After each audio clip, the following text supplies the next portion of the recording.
Growing up was at times a lot of sadness in my heart when I used to see myself not able to get what I was so committed to get. I had to work harder. And when I used to go home after that, I used to think about that why I had to do all of this.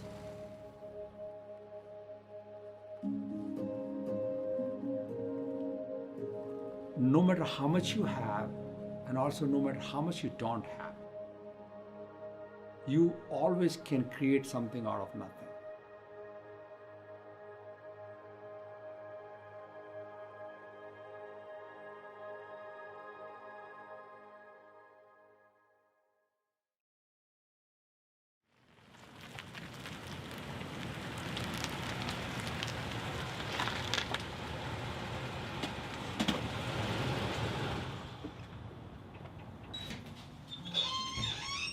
Morning, Sandy.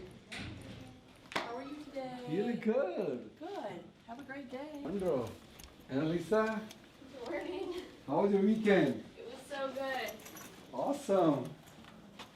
When I look at my life today, I could have not been fraction of it. Remotely, even not even a fraction of it, had I not had those experiences growing up. My father passed away when I was just 2 years old, not having any other male at home. Mom and my 4 sisters were there.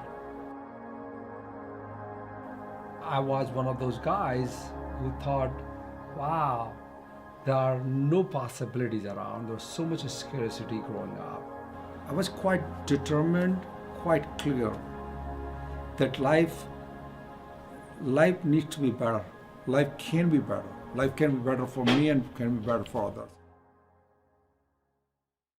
My journey probably started in early 2008, and there were some events that had happened with some retirements and things at HP, and then things weren't going well, so people were getting laid off, and it was just a very much a scarcity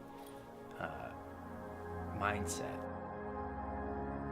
And I had the privilege of working closely with Jeet starting in January 2008. From the very first phone call, we clicked.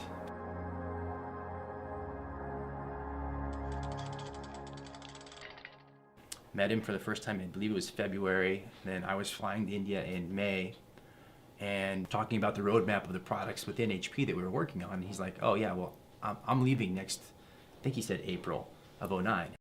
HP was a great company to work for, and I was so clear and so gotten by it with the possibilities.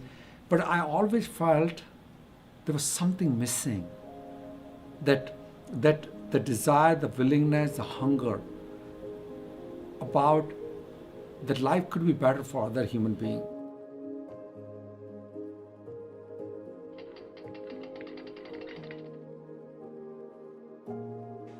Dan and I met in October when I came on a trip from HP. We were on a flight from there, Lexington to Chicago. That's when Dan and I talked. And on that flight, he first observed that I was miserable with what I was doing, and he saw something in me, and he leaned over and said, hey, have you ever thought of starting a software company? And I said, yeah, I've thought about it for a long time. I didn't even know where to start or who to start with. And I remember thinking, wow, he'd be a great person to start a company with, be a part of a company with. Anybody who's met Jeet knows there's something about Jeet that's just special.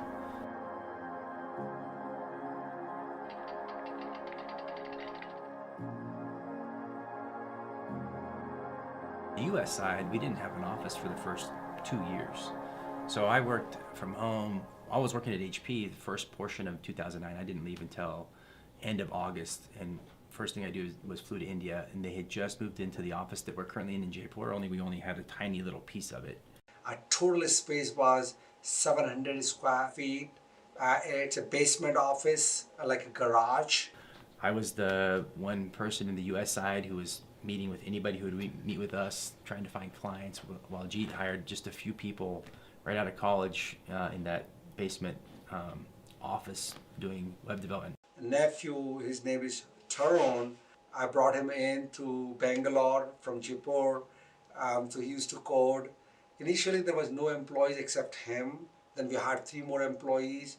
And on the India side, I'd go there about every 6 months and just meet a whole bunch of new people I hadn't met before, and now we have a new floor, and now we have new space, and it was pretty incredible. I would say that Creating Abundance Genesis really belongs with Jeet.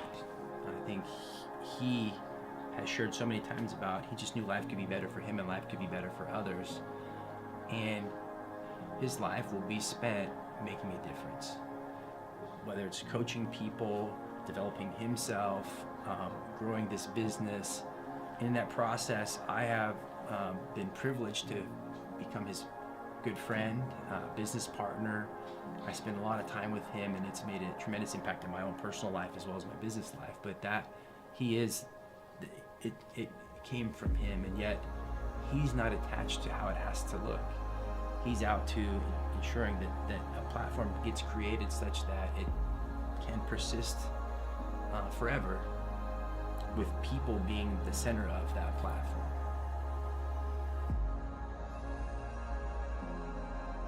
And since the start, the very first day, in fact, we have a small slide deck which capture, in those days we talk about creating abundance, because we want to reverse and change the conversation from scarcity to abundance conversation.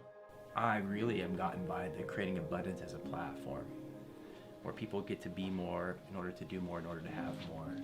And that is what creates abundance. It creates abundance for clients too. ROI or don't pay. Giving people the opportunities to grow into roles rather than waiting for them to maybe grow into the roles. Giving people opportunities to excel at the things they're passionate about. I think all those things are what this company was created for.